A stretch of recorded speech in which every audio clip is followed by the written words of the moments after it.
Gashawa understands how William Ruto got into power. Gashawa understands that Mount Kenya bestowed leadership on William Ruto's side.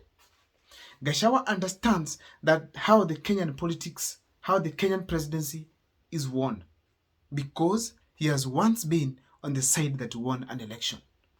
Gashawa, when he was there, he was watching everything that was happening around, studying everything step by step, keeping records in mind, knowing that the people he's dealing with are not such easy people.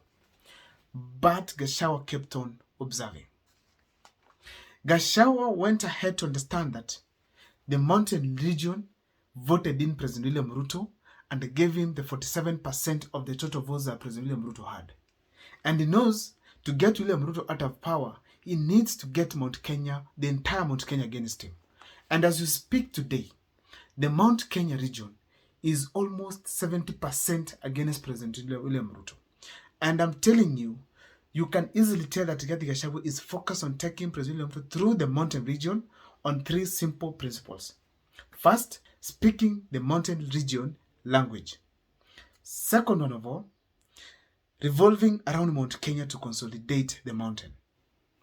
Number three, having the Mount Kenya region on his side. Take that to the bank. Listen to this story. Gashawa is just like that kid in the village who lives in a very simple grass-thatched house, probably with a single mother or maybe with a father, but they are all from a very low background. A kid who has not gotten exposed to any other thing outside there other than just their mother, the father, their cattle, their chicks, maybe their hens, their goats, sheep, and most importantly, a classroom where he goes every morning and comes back maybe in the evening or afternoon after school. So Gashawa is that kid when the cousins come from Nairobi, when the cousins come from America, they come to visit the home, the entire family. It is that kid who is not always talking to people.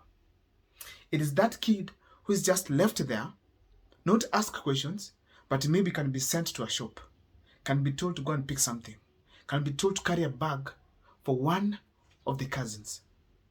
A kid that is always holding his hands because he literally knows his opinion cannot count.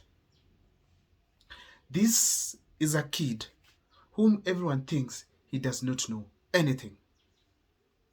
And then, by God's grace, this kid went to school.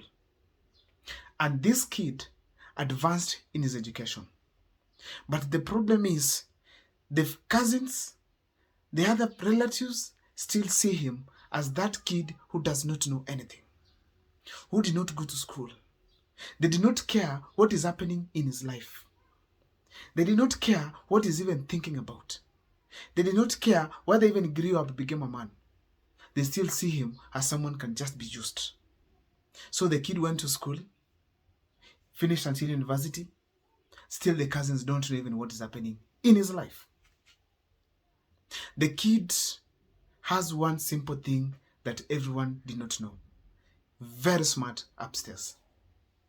A kid whom people did not think that he could even utter a word in English. A kid people felt like he does not even, most importantly, deserve to exist anywhere around his cousins. Ladies and gentlemen, these cousins did not remember that this kid is just on earth, exposed to the same air, the same environment, and the same amenities just like them. It's only the types of amenities might not be the same.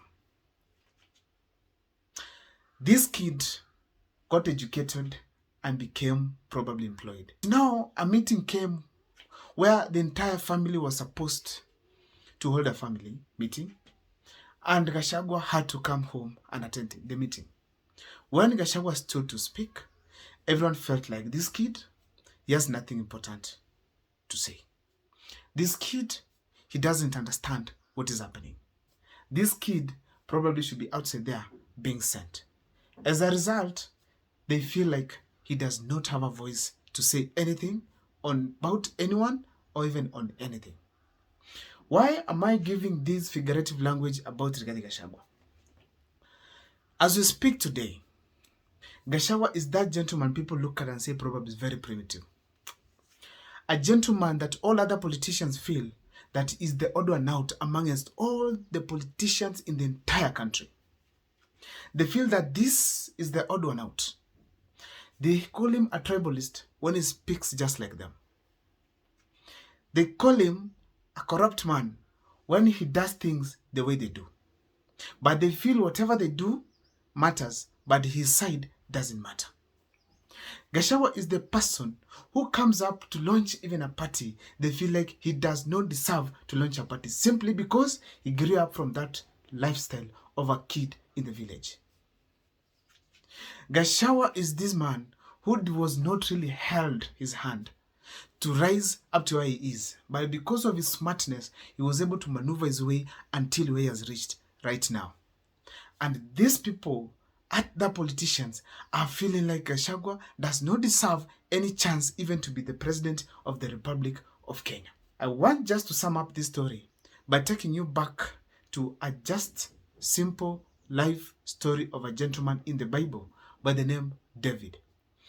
David was not a soldier well trained. Was not a soldier well trained to go and fight in battles.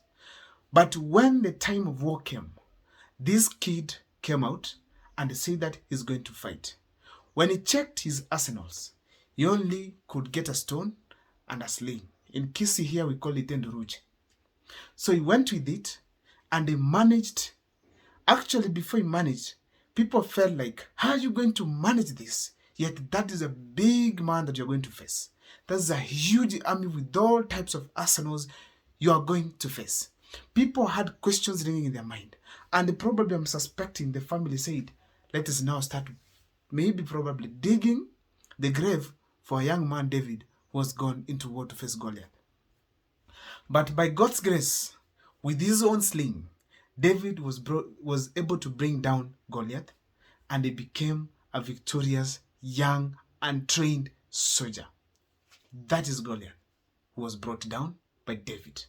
Now, in this scenario here, Rigathi Gachagua has come out with all arsenals to bring down the bad regime. He has come out to speak against President William Ruto. People have ignored him. People have taken him to be a very simple, primitive, immature politically. People have taken him to be a dangerous man in this country. People have taken him to be someone who does not know what he's doing. People have taken him to be a just simple guy from Ominyoro who does not know even where the politics is heading to. People have ignored him. They have started fighting him back, right, and center. He's getting jabs from here and there. He's getting intimidation from here and there. People are sent to various parts where he is as goons to attack him. But Rigathi Gachagua manages to come out, but nobody comes out to defend him as such.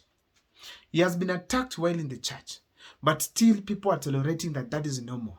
Instead, they keep on fighting him to be a tribalist. They keep on calling him as a primitive guy. They keep telling him as a person who does not understand politics.